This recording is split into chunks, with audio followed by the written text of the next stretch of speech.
Salut, dans cette vidéo, je voudrais partager avec vous mon processus de création de miniatures sur Canva. Donc, on va prendre appui sur cette miniature tout simplement pour que je vous montre un peu quelles sont les étapes que vous pouvez suivre pour créer exactement ce genre de miniature sur Canva et comment pouvoir donc ajouter les couleurs et les petits effets de logo qu'on a donc à l'intérieur. Donc, si c'est quelque chose qui vous intéresse, prenez Suège et on y go tout de suite. Alors ça, c'est donc une miniature que j'ai créée tout simplement pour une récente vidéo que j'ai mis en ligne sur YouTube. À la base, je n'avais même pas prévu d'image donc pour pouvoir faire la miniature. Donc l'image, si je suis donc tout simplement parti la récupérer ici donc dans la vidéo. Donc j'ai fait ceci pour lire donc la vidéo. Ensuite, je suis passé donc en plein écran, j'ai suivi un peu la vidéo jusqu'au niveau voulu et j'ai essayé donc de faire un screenshot de la vidéo ici. Donc pour faire le screenshot, tout simplement, vous n'avez pas besoin de logiciel, il suffit donc de cliquer sur cette touche là donc de votre clavier assez facilement. Vous pouvez faire un screenshot de votre écran. Ensuite, vous allez sortir donc de la vidéo ici, retourner ensuite donc ici dans Canva, faire un CTRL V comme ceci tout simplement et vous allez constater que vous avez réussi donc à faire le screenshot de la vidéo. Donc voici un peu l'élément que j'ai réussi à tirer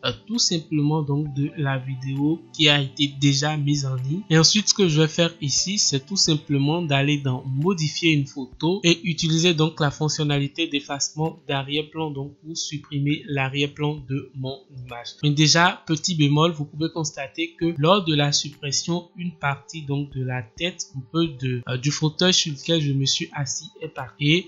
Pour cela, je vais faire comme ceci pour cliquer donc sur les trois barres là et essayer donc de restaurer cette partie de l'image puisqu'on ne souhaite donc pas supprimer la partie en question. Alors, vous pouvez utiliser l'outil d'effacement d'arrière-plan dans Canva et l'utiliser un peu de cette manière uniquement quand vous disposez donc d'une version pro de Canva. Donc, si vous n'avez pas Canva Pro, vous pouvez prendre donc par mon lien affilié juste en bas là et bénéficier de Canva Pro totalement gratuitement. Donc ici, je vais venir tout simplement cliquer sur le bouton afficher l'original comme cela, donc pour afficher un peu comme ceci avec une opacité la partie en arrière qui a été supprimée. Donc maintenant je vais cliquer sur le bouton restaurer ici et essayer donc de peindre un peu la partie que je souhaite donc restaurer de manière donc à sortir cette partie là. Alors déjà ici je vais essayer donc de désactiver donc mon effet de curseur pour vous montrer un peu exactement qu'est-ce qu'on a ici. Donc voilà le curseur même donc de Canva, je fais comme ça et j'essaye donc de le restaurer. Donc faites attention lorsque vous essayez vraiment donc de faire ce travail ici pour ne pas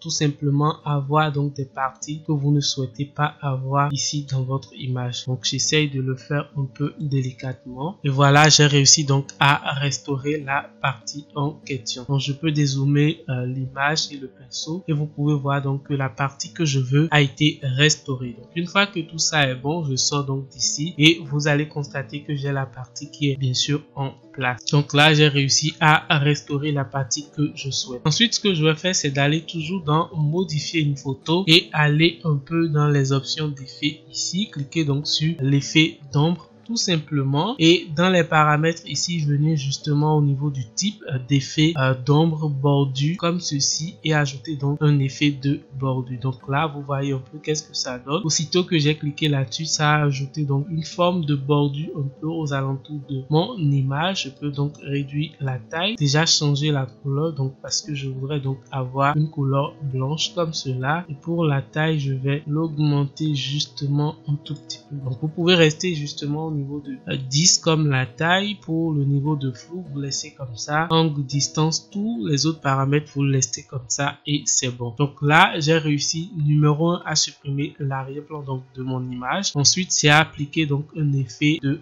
bordure aux alentours et maintenant je peux essayer donc de commencer par recréer donc l'arrière-plan. Alors pour l'arrière-plan, tout simplement, comme il s'agit d'une vidéo sur Premiere Pro, j'ai voulu donc intégrer un peu l'arrière-plan de Premiere Pro. Donc je vais ici sur mon logiciel de montage, donc Premiere Pro tout simplement, et je clique à nouveau donc sur la touche pour faire une capture. Ensuite je vais revenir ici et coller donc cette capture là. Donc c'est bon, j'ai la capture qui est bien sûr ici. Je vais faire clic droit, je fais remplacer remplacer l'image par l'arrière-plan. Ensuite, je vais faire un double clic sur l'image de l'arrière-plan, sinon la capture, et essayer donc d'enlever la partie du fond et la partie de la barre de tâches donc de mon élément. Je crois que là c'est bon déjà, j'ai réussi donc à enlever ces parties là et j'ai un peu un rendu qui me va déjà. Je vais cliquer à nouveau sur l'image, ensuite aller dans modifier une photo et dans les paramètres ici je vais venir donc appliquer l'effet de flou ici. Donc je clique sur flou, je vais augmenter un peu le flou de manière à ce qu'on ne voit pas forcément ce qu'on a sur l'arrière-plan. Donc je vais peut-être mettre le flou sur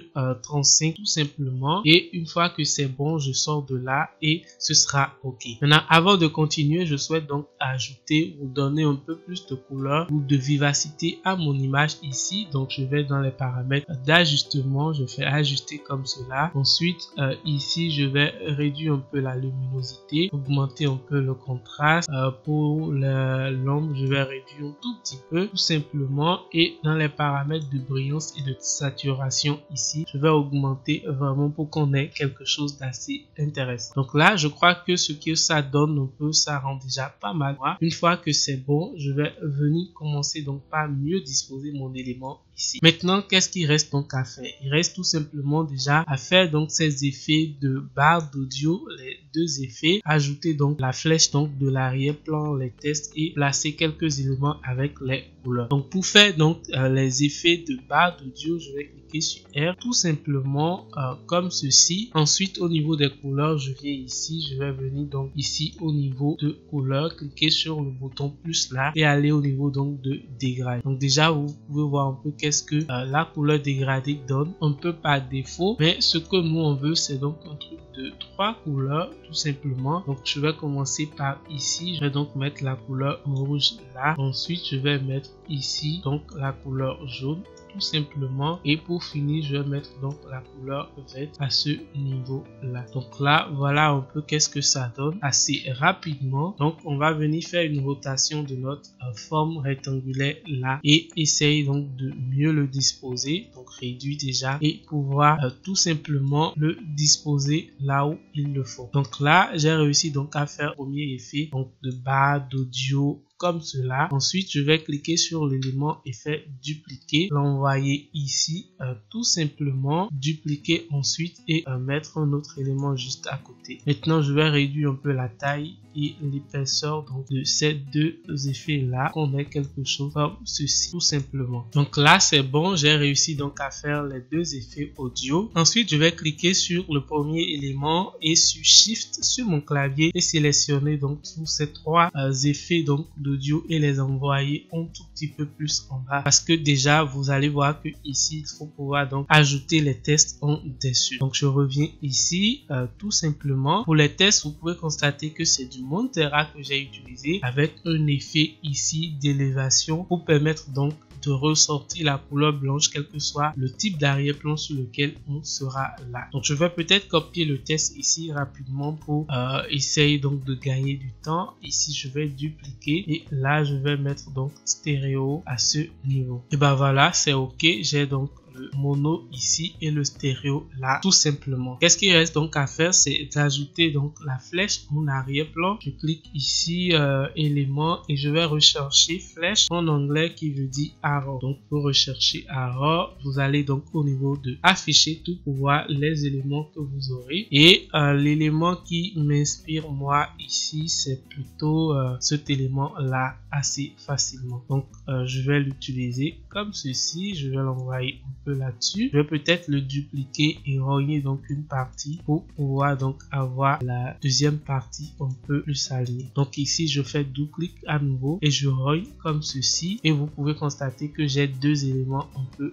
distincts. Ensuite je vais cliquer sur Shift et les sélectionner. Donc sélectionner les deux éléments, je fais position arrière comme ceci. Maintenant au niveau donc des questions de calque, ici je vais venir tout simplement envoyer l'élément ci justement en arrière de ça pour que l'arrière donc de la flèche ici puisse ressortir sur l'élément. Donc j'ai mono ici, stéréo là et c'est ok. Tout ce qui reste donc à faire, c'est les jeux de lumière, de couleur qu'on a là et donc le logo de Premiere Pro avec son effet d'ombre aux alentours. Donc je reviens ici.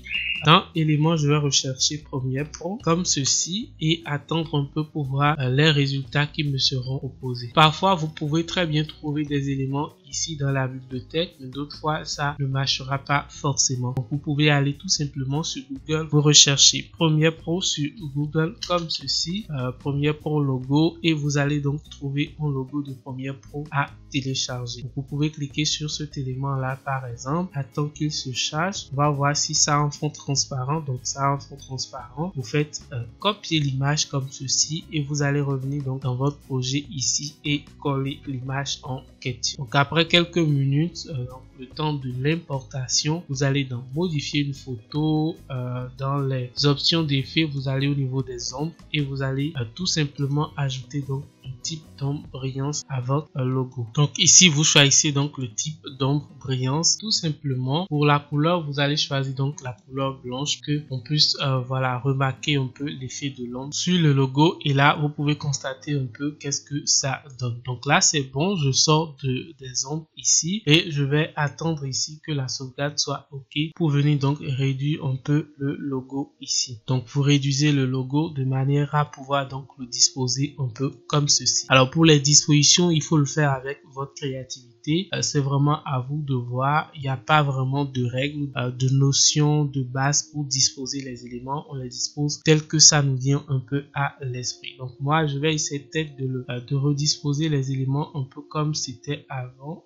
Tout simplement, je vais dupliquer ceci, envoyer un élément là, donc là pour que ce soit plus visible. Ensuite, je vais dupliquer à nouveau et mettre un élément ici, réduire totalement la taille et le mettre à ce niveau. Je vais peut-être le mettre également là. Donc après ça, je crois que c'est bon. Il suffit donc d'ajouter un peu de flow sur les logos. Donc là, je commence à avoir un résultat assez intéressant. Vous voyez, tous les logos sont mieux disposés et tout ce qui reste donc à ajouter ici, c'est donc de faire les effets de flow sur les logos et ajouter donc les effets de lumière en arrière-plan. Donc déjà, je vais cliquer sur cet élément, je vais donc modifier une photo tout simplement et ici, je vais aller au niveau de l'option de flow ici et ajouter donc un peu de flow. Donc je fais comme ceci pour augmenter le flow, je l'augmente comme cela. Je pense que déjà avec un truc de 80, ça me va.